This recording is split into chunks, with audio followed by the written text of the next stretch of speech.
From Studio 3 at Buzz TV, it's The Horse's Mouth with Tom McManus.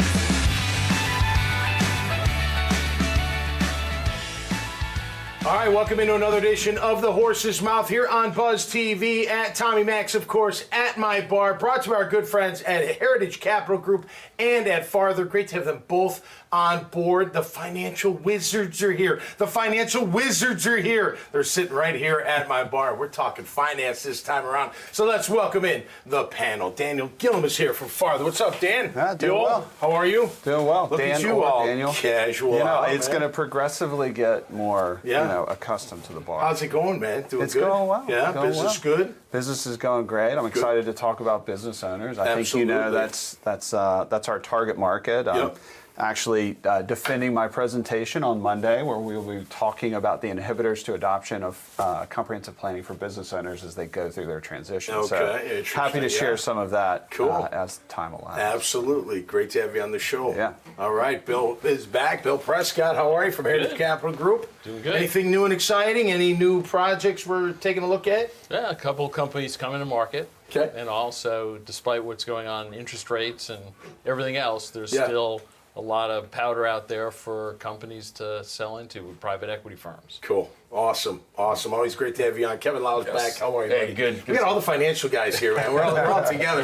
How you doing? Everything good? Oh, doing great. Yeah, this is absolutely. right up your alley, right? is I mean, you fun probably got a stuff. bunch of clients that are looking to sell their business at some Yeah. point, trying to figure out when that's a good time. Yeah, absolutely. Yeah, I mean, I love working with millennial business owners, kind of like myself, essentially, and looking for a non-traditional path to retirement or financial independence is what I like to call it. The traditional financial planning, the traditional retirement plan, it's not working. You know what I mean? I mean, the traditional 60-40 model portfolio, I mean, bonds are down 20% over the last 2 years. Stocks are also down significantly. So it's just, you need to find alternatives, to the traditional path if you're going to maintain financial independence for 30 plus years. Yeah, diversification too, right? Absolutely. Offset some things. Jeff is back as well. How are you, my man? Good to see you. Welcome back to the show. Always a pleasure. Yeah, this same deal for you, right? I mean, you've got some clients, I'm sure, that are right up this alley. Oh yeah, that's where I cut my teeth in the business. Doing this going on 31 years, but business owners for me, I know 71%, I think, have no succession plan. They have no idea of how they're getting out of this thing. Right. They're so focused on what am I going to do today to run my business, and they're not thinking about tomorrow. So Right.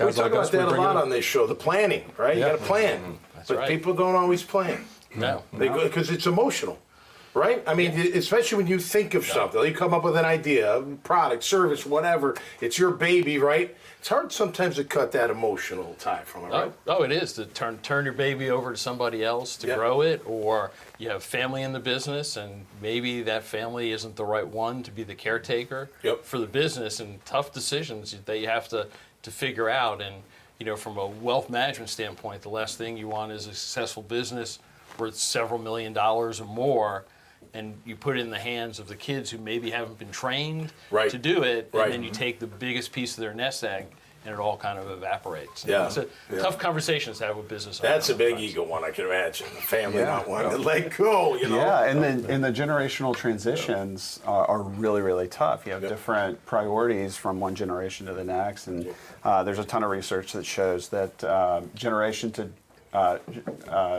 from generation to the next, the third generation, the business is gone. It's just gone. We talk about planning, and in my research, it's time, cognition, and risk are the three themes that I found on why both advisors are not focused on the comprehensive planning for business owners, and business owners aren't engaged. They don't understand the different concepts that are out there, both business owners and advisors, and not making the time. And time is twofold. It's making the time on a day-to-day basis to make the decision to engage in planning, and then time as a horizon. Like, it seems so far away, why do the planning now? When earlier is better. That's how you really So should maximize. forecasting for business owners, forecasting be done weekly, monthly? I mean, it's got to be done at some, quarterly or? Yeah, weekly is probably a little too much. A little aggressive, A little extreme. The bartender, right? All right. Monthly? I don't know. Every 3 months, every quarter? What are we talking? Yeah, monthly's a good check-in. Okay. Quarterly reporting out, and that's where we've worked with Heritage on a couple of those. Yeah, but it's even longer term than that, because what you find with most businesses, they're not thinking about it. And then all of a sudden they get an offer from a private equity firm, to say, hey, my company's worth this much. Right. And now all of a sudden, if you're going to sell, you're scrambling to sell versus, okay, here's my time horizon, and I got my books in order, I've got my management team, and I get all these things in order. Yep. And so it's years in advance of saying, hey, here's what my X is. Here's a question. This is from a bartender. I'm very curious. Multiples. Every industry has different multiples. How do they figure those out? Is it supply and demand? Like there's more, demand, then it goes up or down. How do you figure out what your company multiple is going to be? Well, at the end of it boils down to cash flow. Okay. So it's a discounted cash. Everyone talks about multiples. Okay. But really, you come and you say, here's my historic financials. Here's what my projection is going to be. Yep. And then, what's the rate of return? So, you factor in risk factors where treasuries are. And that's why you're seeing in this environment, multiples have come down because interest rates have gone up. But it's a discount cash flow. So if I have a company that is growing and I can support the assumptions, they're going to go at a higher multiple than maybe a company that's just growing with inflation. And Fed did not increase or decrease, didn't do anything with the rate, right? Right. And I think bother you, or how does that make you feel? Well, based on that growth trajectory too, I think we just went through our Series B, so we just raised Lightspeed Ventures.